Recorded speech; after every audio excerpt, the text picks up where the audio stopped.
আজকে একেবারে সকালের দিকে বের হয়েছি, কারণ শহরের বাসাতে যাব। গিয়েছিলাম তো একেবারে সুস্থভাবে, কিন্তু যাওয়ার পর এমন একটা ঘটনা ঘটলো আমার সাথে যে একেবারে পায়ে ব্যান্ডেজ নিয়ে আমাকে বাড়িতে ফিরতে হলো। আসলে মানুষের লাইফে 1 সেকেন্ড পরে কি হবে সেটা কেউই বলতে পারে না। আসসালামু আলাইকুম, কেমন আছেন সবাই? প্রায় 1 মাস হতে গেল আমার শহরের বাসাতে যাওয়া হয় না, তো ভাবলাম আজকে একেবারে সকাল সকাল গিয়ে সব কাজ সেরে একেবারে যাতে দুপুরের মধ্যে ফিরতে পারি, তাই সেইভাবেই রেডি হয়ে বের হয়েছে। আর গতদিন তো এই খেজুরের ছড়া পেড়ে রেখেছিলাম গাছ থেকে, তো আজকে খেজুরও পেকেছে মাশাআল্লাহ। আর এই খেজুরগুলো খেতে কিন্তু ভীষণই মজা লাগে। শহরের বাসাতে তো যাওয়া হয় না, অনেকদিন হয়ে গেল, তো কিছু কাজ ছিল। আর তার সাথে এতদিন বাসাটা যেহেতু বন্ধ রয়েছে, তো ধুলা ময়লাও জমবে, তাই ভাবলাম একবারে সবকিছু পরিষ্কার করে রেখে আসবো ঈদের আগে। এমনিতেই বাসাটাতে আমার কম থাকা হতো, মাসে এমনও হয়েছে যে 2-3 দিন থেকেছি। আর এখন তো আম্মুকে রেখে ওইভাবে কোথাও থাকাও যাবে না, তাই সবকিছু ভেবে একদম সকালেই বের হয়েছি যাতে দুপুরের মধ্যেই বাড়িতে চলে যেতে পারি সব কাজ শেষ করে। বাসাতে ঢোকার পরে আমি যেমনটা এক্সপেকটেশন করেছিলাম তেমনই ধুলা ছিল। প্রায় 1 মাস না থাকলে যা হয় আর কি, চারিদিকে শুধু ধুলা আর ধুলা। ক্যামেরাতে আসলে ওইভাবে বোঝা যাচ্ছে না, বাট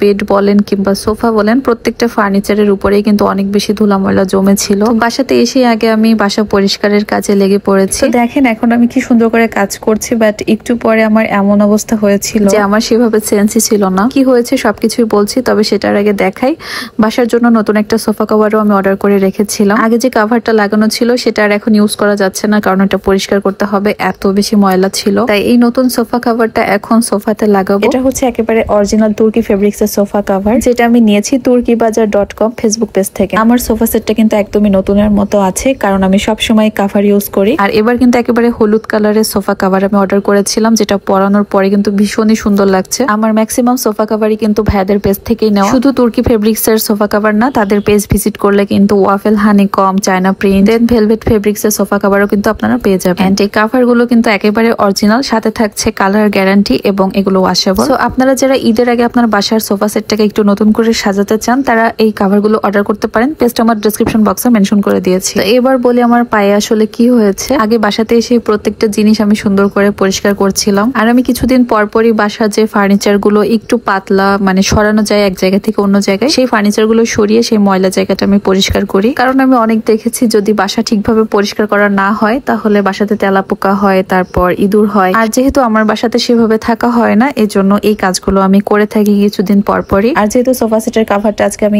চেঞ্জ করবো ভেবেছিলাম, তাই নতুন কাভার পরানোর আগে সোফাগুলো আমি সরিয়ে সেই জায়গাগুলো পরিষ্কার করছিলাম। তো বাই মিস্টেক কোনোভাবে সোফা সেটের সাথে আমার পায়ে ধাক্কা লেগে বৃদ্ধাঙ্গুলের নখটা একেবারে উঠে গেছে, জাস্ট অল্প একটু বেঁধেছিল। আসলে নখে যদি হালকা একটু ধাক্কা লাগে কিংবা ব্যথা পাই, এতেই কি পরিমাণ কষ্ট হয়। আর সেখানে পুরো নখটাই আমার উঠে গেছিল, যেটা আমার কাছে খুবই পেইনফুল ছিল। আর এমনিতে আমি রক্ত দেখতে পারি না, অনেক আগে থেকে রক্ত দেখলে আমার বুক ধরফর করে। তো সেখানে আমার পাটা আমি যখন দেখেছিলাম তখন দেখি নখটা একেবারে উঠে আছে, আর তার সাথে সেই পরিমাণ ব্যথা আর এত বেশি কষ্ট হচ্ছিল, সব মিলিয়ে আসলে আমি সেন্সলেস হয়ে গিয়েছিলাম। তো যাই হোক, পরে আমাকে হসপিটালে নিয়ে গিয়েছিল, এন্ড সেখান থেকে বাকি নখটুকু তুলে ভালোভাবে ড্রেসিং করে এখন ব্যান্ডেজ করে দিয়েছে। এটাই ছিল আজকের জন্য আমার সাথে ঘটে যাওয়া একটা আনএক্সপেক্টেড ঘটনা। তবে আমি যতই নার্ভাস হই না কেন, মনের দিক থেকে আমি কিন্তু অনেক বেশি স্ট্রং। এই তো এখন চলে যাচ্ছি বাড়িতে।